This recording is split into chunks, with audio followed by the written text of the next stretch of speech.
हरि ओम। वक्रतुंड महाकाय सूर्यकोटि समप्रभा निर्विघ्नं कुरु मे देव सर्वकार्येषु सर्वदा। गुरु ब्रह्मा गुरुर्विष्णुः गुरुदेवो महेश्वरः गुरु साक्षात् परब्रह्मा तस्मै श्री गुरवे नमः। Shri Gurubhyo Namaha. Namaste friends.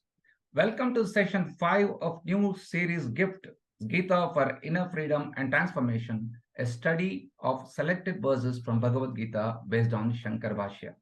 In our last session, we have seen Krishna explaining to Arjuna why he should fight the war from philosophical angle. Today, in continuation, he is going to explain the nature of Atma in the verses from 21 to 27. Srimati Neeta, Dr. Ravi Shankar, Srimati Rama, Dr. Asha Naik, and Sri Shiv Kumar will help us understand the teaching of Lord Krishna. Now it's time to listen to the introduction by Dr. Anupama, who will moderate this session. Over to you, madam. Shri Gurubhyo Namaha.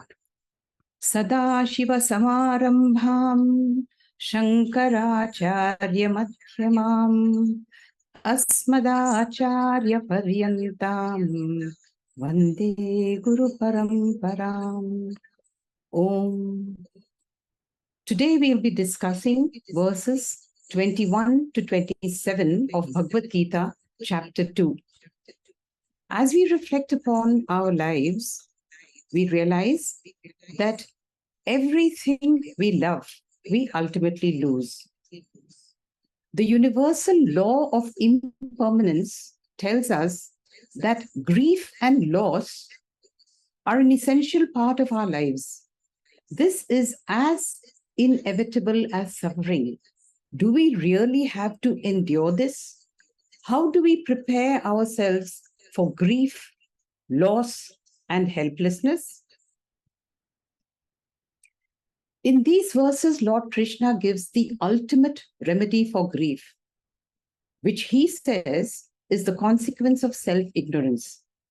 Krishna emphatically tells us through Arjuna, you are grieving for those who should not be grieved for. Ashochyam anvashochaha. Wise men do not grieve for the dead or for the living. Panditaha na anushoshanti gatasun cha agatasun. In a nutshell, Atma Ajnanam is samsara karanam and Atma Jnanam is moksha karanam. Lord Krishna wants to help Arjuna overcome his sorrow. He wants Arjuna to fight this war. Why? Because it is his swadharma. Krishna draws his attention to his duty on the battlefield by three different approaches, starting with the adhyatmika or the philosophical drishti, moving on to the dharmika, the moral drishti, and finally the laukika, the practical worldly drishti. Adhyatmika drishti is Atma Jnanam. Lord Krishna explained that by identifying with Atma, we are all Nitya or eternal, Satya, meaning we exist independent of matter, Sarvagata, all-pervading, Aprameya, we are ever the experiencer and never the object of experience, Akarta Abhokta, meaning karma and karma phala atita, Nirvikara, not subject to change. Nirvikara Atma means Shad Vikara Rahita. The Vikaras being Jayate, Mriyate, Apakshayate, Vriddhi, Viparinama, and Na Asti. Krishna tries to convince Arjuna that this Atma Swarupa is as much his very own nature as it is Bhishma's, Drona's, or anyone else's. As Nirvikara Atma, no one is killed. As Akarta, no one kills. Na jayate mriyate va kadachit nayam bhutva bhavita vana bhuyaha ajo nityaha shashvataha ayam puranaha na hanyate hanyamane sharire. Neeta will now explain verse 21 for us. Neeta, please. Hari Om, Shri Gurubhyo Namaha. Shloka 21. Veda vinashinam nityam ya enam ajam avyayam katham sa purushah partha kam ghatayati hantikam. The gist is, O Partha, how can the one who knows this Atma to be imperishable, eternal, unborn, and immutable, permanent, kill anyone or cause anyone to kill? These features mentioned in line 1, Avinashinam, Nityam, Ajam, Avyayam, indicate Atma is a Karta. This has already been discussed in the previous shlokas 19 and 20. Veda here means to know, not the Sama Veda and the Rig Vedas, but it means to know. Next slide. In the line 2, next slide. In line 2, Krishna is putting forth a rhetorical question. He's saying, and he's negating the doership of Atma. He's saying, when the wise man knows this Atma is a Karta, how can that person kill or instigate anybody to kill? Ghatyati means causing someone to be killed. The doership or action can be of two types. One is the direct action and the other is indirect action. Direct action is when I myself do the action, and indirect is when I instigate somebody else to do the job. Both of them will come under action. Krishna says, therefore, such a person who knows that this Atma is a Karta, he will never, is neither a direct agent Karta, nor will he is a causal agent Karma. So 4 points are being negated in line 2. How can he kill? Direct killing. And whom can he kill? How can he instigate? And whom can he instigate? So the current topic of the text is Atma Anatma Viveka. Lord Krishna is talking about the nature of the self, Atma Swarupam, and how it is different from Anatma, the body-mind complex. All along, we have been claiming this body-mind as a body and mind as self. The aim is now drop the claim as body and claim the self as Atma. Krishna is giving the highest philosophical angle to why Arjuna should continue to fight this war. So, point of mention is Adi Shankaracharya in his Bhasham says that although the action of killing is mentioned in these verses, in these shlokas, we can extend it to all the actions. The killing action represents all other actions. He justifies that in his Bhasham. In the next slide, we see that the verse 19 and 20, we have learned that Atma is changeless and it cannot perform any action. The performance of any action requires modification or change. If the change is not possible, Kartritvam is also not possible. Atma is neither a killer nor of anybody, and it's not killed by anybody. Therefore, Arjuna, by fighting this war, you, the Atma, are not going to incur any punyam or papam, and your arguments all fall apart. Shankaracharya says that the 21st verse is repeating the same idea of the 19th verse, the negation of doership. So no action is possible as Atma is changeless. That's what it's saying again in the 21st verse. So naturally the question will come that why should Krishna have to repeat the same idea again? So Shankaracharya explains that this is one method of teaching. First we have to, the previous slide. First we give a proposition, and then we give the reason why we are proposing that it is actionless. And then in the 21st verse, he is concluding. So the 19th verse is called a Pratignya shloka. The 20th verse is called the Hetu shloka, where it's giving the reason of why it is changeless. And it gives, that it's because it's void of all the modifications, the asti jayate, mriyate, viparanimate, aprakshiyate, and mriyate. So in 21st, what it's doing, it's concluding. It's called the Nigamana Shloka. Now, in the next slide, we will see that the I already mentioned. Sorry, yeah, one last thing. In his Bhashyam, Adi Shankaracharya, the Purva Pakshi raises a objection. In this verse, Krishna is saying the one who knows, Atma is the Ajam, Nityam, Avinasham. That means the knower and the known are different, right? So, does that mean that the knower of Atma, he is different from the Atma, and the knowerhood involves change and kartapan? The Vidwan, who is the knower, initially he did not know. So he has undergone a change from non-knower to a knower. Therefore, a Vidwan is a karta. Now, Atma may be a karta, but the knower is karta. Now, Adi Shankaracharya clarifies. Next slide. He says, the wise man knows that the knowerhood also does not belong to him. It belongs to the instrument of buddhi. This is an adhyasa, adhishtana, sambandha. It is a mithya connection. The knowerhood also does not belong to him.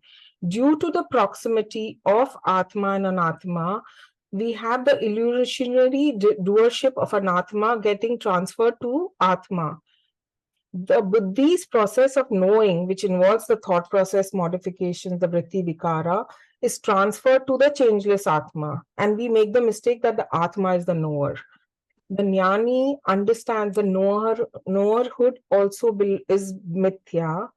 I, the Atma, am falsely connected. It appears as though I'm connected with the mithya buddhi, and I have a false empirical knower status. From the Paramatmika level, the Atma is free from all such status, including knowerhood. Atma and Jnani are not different. He is the very subject. The Jnani who knows the knowerhood belongs to the Buddhi. The wise man knows he is Atma, and he alone is functioning as Atma Jnani, knower of Atma. Therefore, Atma Jnani doesn't have any karma. Atma Jnanina sarva karma asambhava. In the green room privately, he converts the Jiva Jagat Ishwara format to Atma Anatma format, where he's looking at himself. So my takeaways is Atma consciousness pervades the body. It is very intimate to the body, but it is not an integral part of the body. It is a separate entity. Atma Anatma Viveka. Having separated the body and the consciousness, we claim the self as Atma. Atma is our true nature. These verses we understand. The Atma is a karta, therefore it is free of doership. All actions belong at the Vyavaharika level to the body and mind, including knowerhood. From the Paramatmika level, the Vyavahara is a mithya, not so real. Having dependent existence, it is a superimposition, and in my presence, the buddhi appears sentient. The knowledge I get is mithya, through which I get mithya liberation, but that is enough to negate the mithya bondage. Atma is ever free. I am ever free. Hari Om. Thank you, Nita. Simplifying the verse 21, Veda avinashinam nityam ya enam ajam avyayam. This means a wise man knows Atma is avinasham, ajam, nityam. Krishna then asks, Kam ghatayati hantikam. How can a karta or how can he be a karta or karayata thereafter? Meaning, how can he be a doer or an instigator of any action? Basically, it is just this. Krishna defines ajnanam as the notion that I am a karta. The reality being, I am neither the subject nor the object of any action. Verse 19 says, Ubhau tau na vijanita, na hanta, na hanyamana. Shankaracharya says, Jnanam destroys ajnanam. What is ajnanam? Ajnanam is the notion that I am a karta. Ajnanam is kartrutvam buddhi. When this kartrutva bhavana goes, there is no karta. When the karta is absent, no karma can take place. And when there is no karma, no activity, no change, no vikara takes place. Therefore, Atma is nirvikara, being a karta. Moving on, verse 22 describes the imperishable nature of Atma. Atmanaha avinashitvam, or avikriyatvam. Avikriya means nirvikara or changeless. The purpose of this adjective is to indicate that when no change takes place, no work is done. Therefore, Atma is a karta, being nirvikara. Krishna clarifies this avikara or nirvikara Atma Swarupam with a very simple example. Vasamsi jirnani yatha vihaya. Just as changing one's clothes does not make him a different person, the arrival and departure of the body will not make the Atma different. Birth and death are comparable to a change of clothing. The Atma is avikriya, purushavata, like a person who does not change by changing his clothes. Dr. Ravi Shankar will now make this clear for us. Ravi Shankar, please. Shri Gurubhyo Namaha. Very beautifully, Adi Shankaracharya has brought out the adhyasa happening at the buddhi level. Now we must understand what is happening to the sthula sharira, and this is another drishtanta. In the 22nd verse of this chapter, Vasamsi jirnani yatha vihaya, navani grahnati naroparani, tatha sharirani vihaya jirnani anyani sanyati navani dehi. We see in the next slide the bhashyam from Shankaracharya on this verse.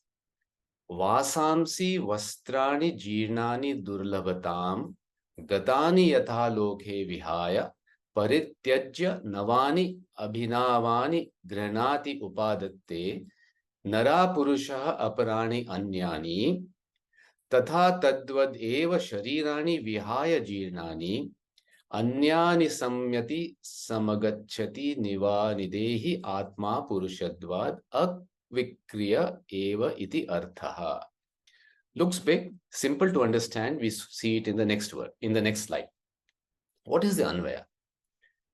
Yatha nara jirnani vasamsi vihaya aparani navani granati tatha dehi jirnani sharirani vihaya anyani navani samyati. We go to the understanding of these words in the next slide. Granati upadatte is put on or takes to. Navani abhinavani is new ones. Vasamsi vastrani are clothes. Jirnani durlabhatam gatani are worn out clothes. Yatha, just as in this world loke, vihaya parityajya, dropping, giving up, is seen. Yes, Mono. Purusha.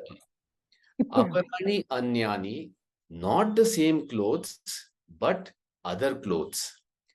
We see in the next slide. Tatha tadvad eva, exactly in the same manner, as an example, as this drishtanta, sharirani vihaya, at the time of death, this worn out body is dropped. Jirnani is the worn out body. Anyani samyati samagacchati navani, and it takes another new physical body. Who takes it? The Dehi, the Atma. The understanding highlighted in this verse in the Bhashya by Bhagavad Pada Shankaracharya is this Atma here, the differentiation is not between Chit and Chidabhasa, because we very clearly know that dropping the body and taking another body, the traveling, belongs to the Chidabhasa only and not the pure consciousness or Atma or the Dehi. So that discrimination between the two has not been done in this verse. So Atma we should understand as the Dehi. Avikriya eva iti artaha. This Atma is the changelessness, whether the body comes or the body goes. Purushatvat, like a human being who does not change when he changes his clothes. This is the meaning of this verse. Thank you so much, Hari Om. So the basic understanding here is death and rebirth are like changing the dress. You put on another dress for the sake of transaction in this world. The day he takes another new body, Punarapi Janam is what goes on as the cycle of the Sthula Sharira which disappears. The Sukshma Karana Sharira travels, but we should be very clear that Atma remains. Hari Om. Thank you, sir. Continuing, Krishna goes on to say that the Panchabhutas do not affect, meaning they do not disintegrate the Atma. Verse 23 is a hetu or a reasoning shloka. Nainam chindanti shastrani, nainam dahati pavakaha. So, why doesn't the Atma disintegrate? Because the Atma has no parts in the first place. It is nir-avayava. This is an adjective which gives the reason as to why Atma is nirvikara. It is called Hetu Garbha Visheshanam. We next have Madam Rama will explain verse 24 for us. Madam Rama, please. Hari Om. Shri Gurubhyo Namaha. Achedyo yamadahyoyam akledyo shoshayevacha nitya sarvagatasthānuho achaloyam sanatanaha. The translation of this verse is, the Atma cannot be cut by weapons, cannot be burnt by fire. And also it is neither be dampened by water, nor dried up by the wind. It is eternal, all-pervading, stable, immovable, and eternally the same. The next slide details introduction to this shloka. The shlokas from 21 to 24 appear to be repetition of the essence of the 20th shloka, which is Najayate Nam Riyate Va. So they can be considered as an elaboration on the 20th verse. The immortality is one's nature is the notion. In the 23rd shloka, the clear distinction is made between the transient body and the eternal Atma. Shlokas 24 and 25 together gives a conclusive description of the Atma. The first line of the 24th shloka and the previous shloka seems to be a repetition.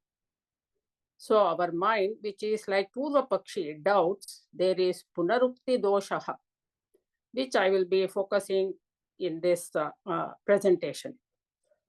Sri Krishna has often used Punarukti as a tool in the Bhagavad Gita for stressing the important spiritual principles to ensure that they are grasped deeply by the seeker.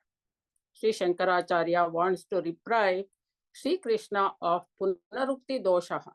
Therefore, in the introductory bhashyam to 24th shloka, Adi Shankaracharya uses the expressions yataha, meaning for which reason, and tasmat, meaning as a result. Here, yataha refers to the inability of the mutually destructible elements to destroy the Atma.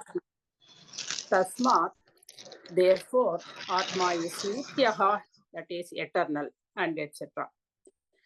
Yataha specifies the 23rd shloka focusing on the cause, that is hetu, and tasmat indicates the 24th shloka indicating its effect on the Atma. The commentator brings in the karya karana sambandhaha to eliminate punarukti doshaha. Now let us see more about Punarukti dosha in the next slide. In the context of Vedantic teaching, definitely Punarukti is not a dosha, because Vedantic teaching being extremely subtle, registration in the mind requires more repetitions than understanding it. The first time dwelling upon the topic becomes Shravanam for the understanding the teaching, and the successive repetition in the mind will be Nididhyasanam, which helps to reflect and contemplate on it. Because Atma Vastunaha Durbhodatvat, the Atma is extremely difficult to understand, so the skillful teacher often repeats a point previously made, and this is called Punarukti or repetition. It helps the seeker to form self-knowledge and end samsara. For instance, the Upadesha Vakyam is repeated 9 times in Chandogya Upanishad.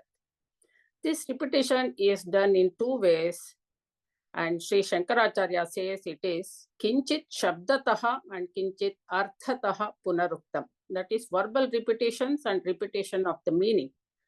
For example, Nityaha is a verbal repetition, and in order to give a clear concept of the stable nature of Atma, the words Thanuhu and Achalaha, which means fixed and immovable respectively, have been repeated even though they mean the same. Now, how to eliminate this Punarukti dosha is seen in the next slide. Elimination of Punarukti dosha in the shloka 24. Adi Shankaracharya cleverly eliminates Punarukti dosha in his commentary using Karyakarana bhavaha.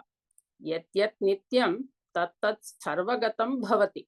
Whatever is eternal has to be all pervading. Therefore, Atma is nityam, eternal, and sarvagatam, that is all pervading. Nityam means not limited by time. Therefore, it has to be sarvagatam, that is not limited by space. Puja Swami Paramarthananda says that they are like twin brothers or 2 sides of the same coin. Then the next step is Sarvagatatvat Sthanuhu. Whatever is beyond time and space is beyond modifications also. Literally, the word Sthanuhu means the stump of a tree. Sthanuhu iva sthiraha. Just as a stump of a tree is steady, non-moving, changeless, Atma is also sthiraha. Sthiratvat achalaha. Being steady, it is motionless. Atma is free from anityatva and etc. Therefore, it is sanatanaha.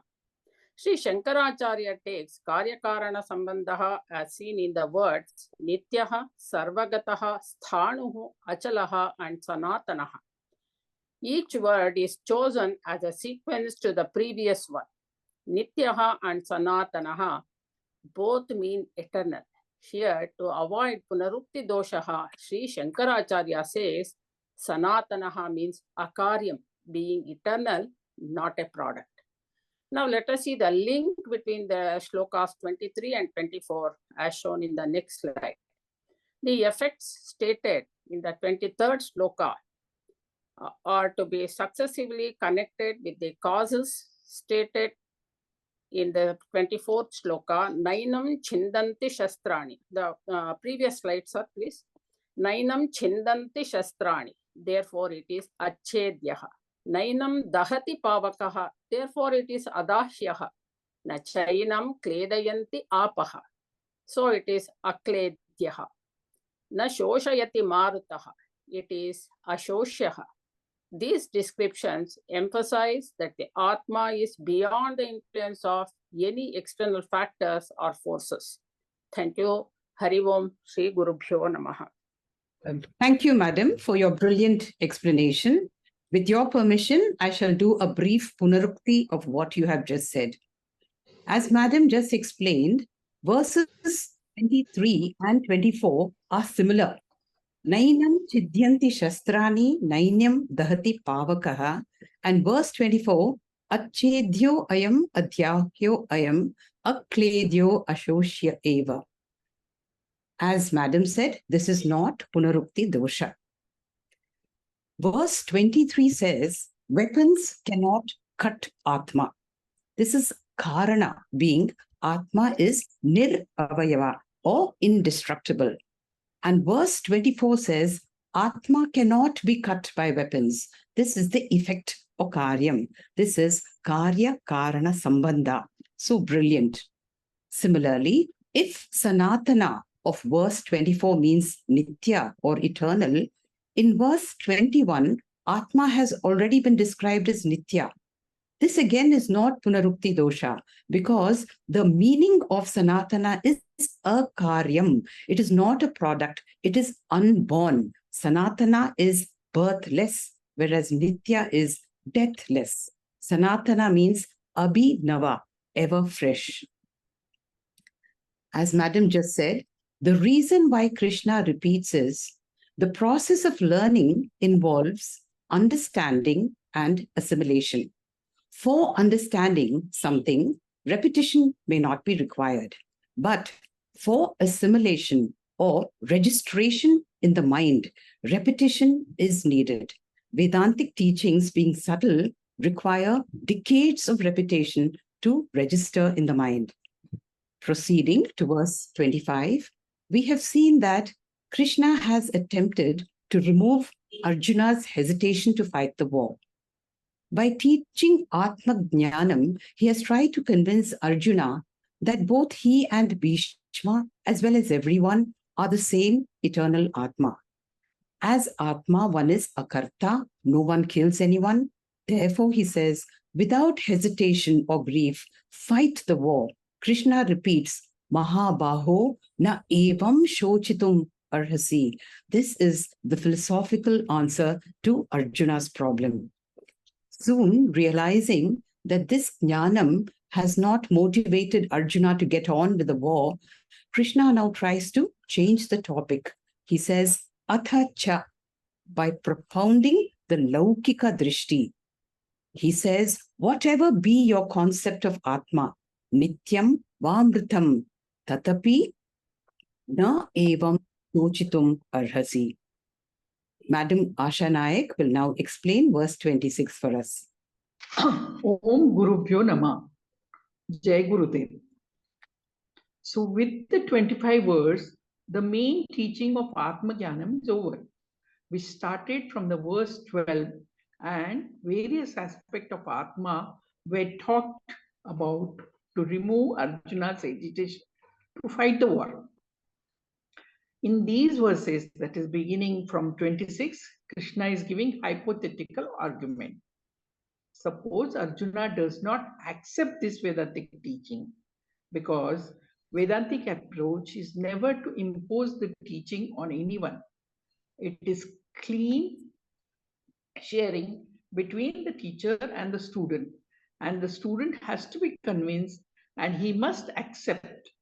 But there is no question of imposition of the teaching. So Krishna says, Arjuna, you may not be able to accept this Atma.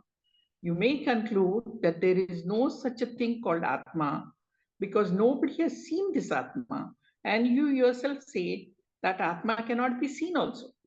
Aprameya. Perhaps the Atma may be an imagination and you may not be willing to accept that. And there are other systems of philosophy also who does not accept this Vedanta. Now, there are certain philosophy and certain system which accept an Atma within the body, like a branch of Buddhism. They accept that there is an Atma other than body.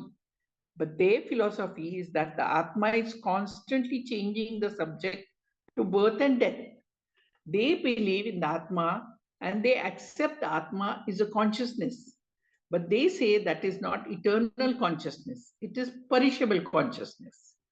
Arjuna, previous slide. Arjuna, you may believe that Atma Nitya Jatam Nitya Mritam. It is called Kshanika Vijnanavad, which said that there is an Atma, appears and disappears, like that a strobe light. It just burns off and on, or even a car signal light. It is born and gone. Suppose you accept that philosophy. Otherwise, suppose there is another system of philosophy called Charvak philosophy. It is almost like a modern science. He does not accept even a mind because he asks proof for the existence of mind. Does not accept the mind, intellect, and Atma also. According to that philosophy, the physical body alone is Atma. Atma means the self. Therefore, he says body alone is Atma. Other than there is nothing and there is no mind other than body. He says, I am the body. I am temporary body. And body is Atma. Krishna says, suppose you believe in temporary self, which is the body of Buddhistic itself. He says, even in such a case, you should not get out of duty. Why? He gives the reason that is called Abhyupetavadya, giving hypothetical argument. Next slide. This verse goes like this. Athacha enam nitya jatam nityam va manyase mritam tathapi tvam mahabhavo na evam sochitam arhasi. Next slide. Here, athacha means the expression of occurring in the verse meant for temporary acceptance. For the state of argument, that is why this is a temporary acceptance. Other things are given like a bhashyam. Next slide. Next slide. When the body is born, that jiva itself is born, like Bhishma, Arjuna, Drona, etc. It also means along with everybody, and same happens when it is gone. That is also Bhrutam. Body is born and gone. Next slide. So the meaning of the words is like this. Athacha indicates the change of topic, what like Dr. Anupama said. Atmanam Nityatvam is over. Now we are changing the topic and assuming Atma is Anitya. This is indicated by expression Athacha. However, on the other hand, or suppose, etc. Second word is Nitya Jatam and Nitya Mritam. The word Nitya in this shloka does not mean eternal, but it means constantly or continuously or continually. It is an adverbial word qualifying Jatam and Mritam, Janma and death, and birth and death, Janma and Mrita. Nityatvam, Nityajatam means constantly being born, and Nityamritam means naturally, if it has to be constantly born, it has to constantly die also. Tathapi, even then, Sochitam na arasi, you cannot afford to give. This is the essence. So now take away is Athacha, Arjuna, suppose you believe in the Atma, means yourself, which is Nitya Jatam, which is born constantly, also Nitya Vamritam, also it dies constantly. Therefore, Punarapi Jananam, Punarapi Maranam, you believe in. Next slide. According to Vedanta, you do not have birth or death.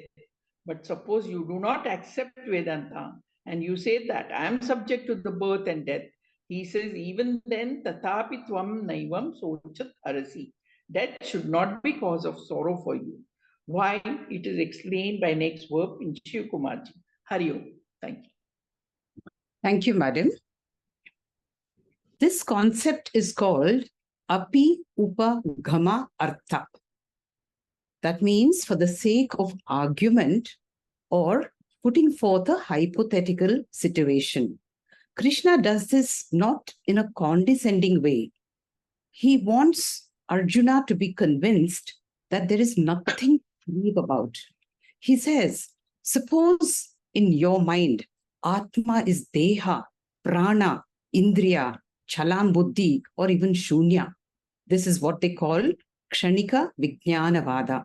Many people think that Atma is transient, appearing and disappearing. Here, Shankaracharya introduces Atmanaha Anityatvam Abhi Upagamya. He says, suppose Atma is Anitya. As Madam just said, Nitya in this shloka means continuously changing and not eternal. The Laukika Drishti is Deha Nashe Dehi Nashaha, Sharira Nashe Shariri Nashaha, meaning Nityam va Manyase Mritam. Even if you think Mritaha iti, he's gone. This is my answer. Krishna says, Tvam Mahabaho Evam na shochitum arhasi. Once you understand that Atma is subject to constant cycles of birth and death, don't complain. Accept that which cannot be changed. We know that matter can neither be created or destroyed. Matter is eternal. Shiv Kumar ji will now explain verse 27. Hari Om, Shri Gurubhyo Namaha. Generally speaking, fear of death is considered as the biggest fear of life. Now, continuing from the previous verse, Lord Krishna himself shall explain why you should not grieve. Tvam shochitum na arhasi. In this verse goes like this: Jatasya hi dhruvo mrutyur dhruvam janma mrutyasya cha tasmad apariharyarthe na tvam shochitum arhasi. It means because death is certain for one who is born, and death is certain for one who is dead. Therefore, you should not grieve over this inevitable fact. This verse is a simple, straightforward, practical sounding and of common sense wisdom. But Swami Paramarthanandaji alerts us that this is an important verse. The first line of the verse says that whatever is born will die one day, and whatever dies will always have rebirth. From Pratyaksha Pramana, we know that every living being's body is a product made of Panchabhutas, and that Panchabhuta Sharirams decay over time and finally die. Anumana or inference tells me that whatever has a beginning should necessarily have an end also. The scriptures also clearly say, just as an oil lamp which burns gloriously as long as there is oil, and when the oil is exhausted, the flame dies. So too, anything born out of karma will have a beginning, and when karma is exhausted, it has an ending too, irrespective of whether it is good or bad karma. Next slide, please. The two facts are compared to as two sides of one coin. If jatasya mrityu dhruvaha, that is, the fact that for one who is born, death is certain or definite, is one face of a coin. The flip side of the coin would be a unique fact. I repeat, a unique fact to our religion. That is, dhruvam janma mrityasya cha. In Sanatana Dharma, death is never an end of an individual or a jiva, because jiva has rebirth. Just as death is certain for one who is born, rebirth is certain for one who is dead. Bhagavad Pada Adi Shankaracharya in Bhajagovindam also says, Punarapi Jananam, Punarapi Maranam, Punarapi Janani Jatare Shayanam. That is an endless cycle of birth and death. In the second line of this verse, the Lord says, Tasmad apariharyarthe na tvam shochutum arhasi. Therefore, you should not grieve over this inevitable fact. Here, apariharyarthe means choiceless, incurable, remediless situation. When faced with a choiceless situation, we normally end up grieving, even though knowing that it will not change the choiceless fact. Such grief only results in sorrow. Then, what is the solution? The solution is to change what can be changed. That which can be changed is our mind. Hence, Manojaya is the only solution when Lokajaya is not possible. Changing the mind is spirituality. Wisdom is changing our mind when facing a choiceless situation. Next slide, please. Accept the choiceless. Acceptance of the choiceless is the only remedy for grief.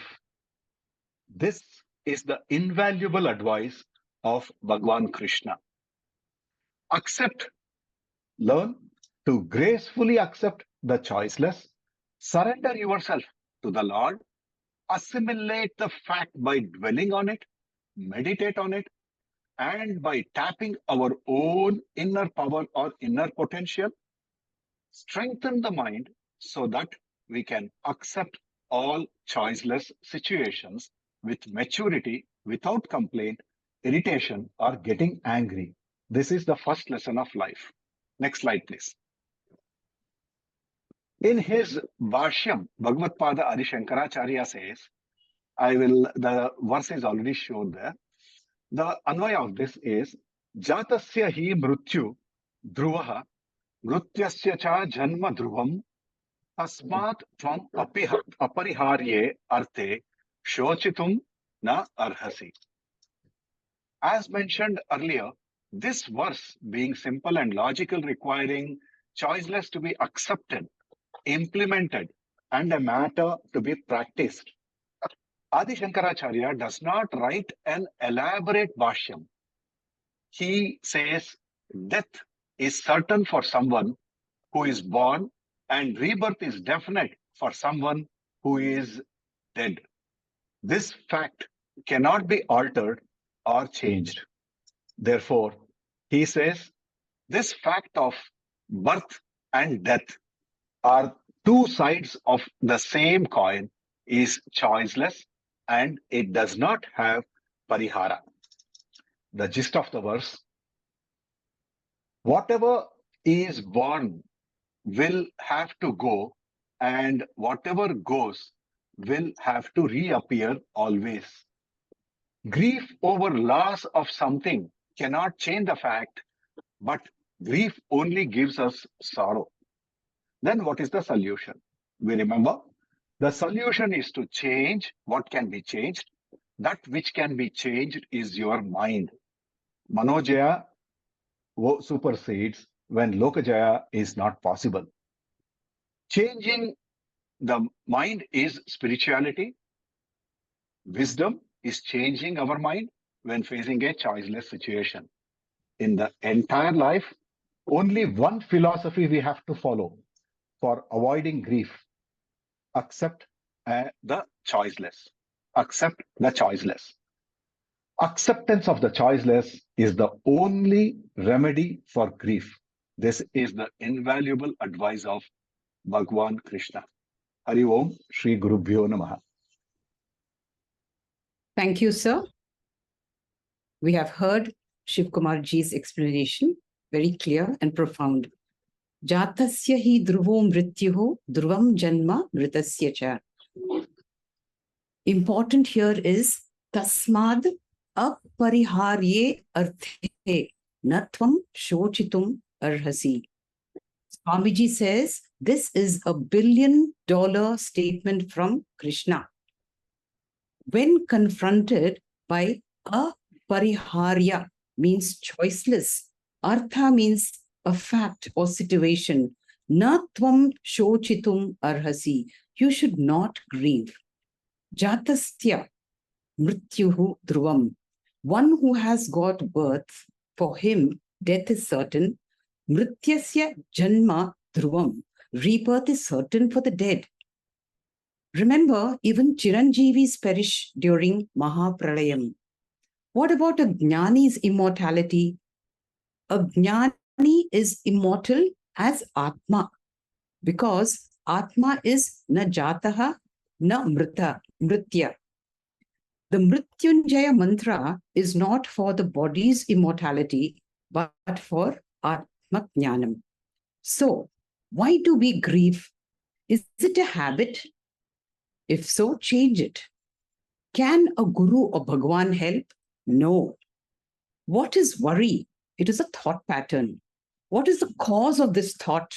Very often it is our vasanas. So what is the cause of a continued thought pattern, the process by which a tiny ripple often becomes a whirlpool? It is the support of Purushartha. So, what is the remedy? Withdraw the Purusharthas, the Artha Kama Dharma support. So, as we withdraw from port our possessions, obligations, relationships, and transactions, we see worry ends. In his Charama Shloka, Lord Krishna summarizes Atma Jnanam and its phalam.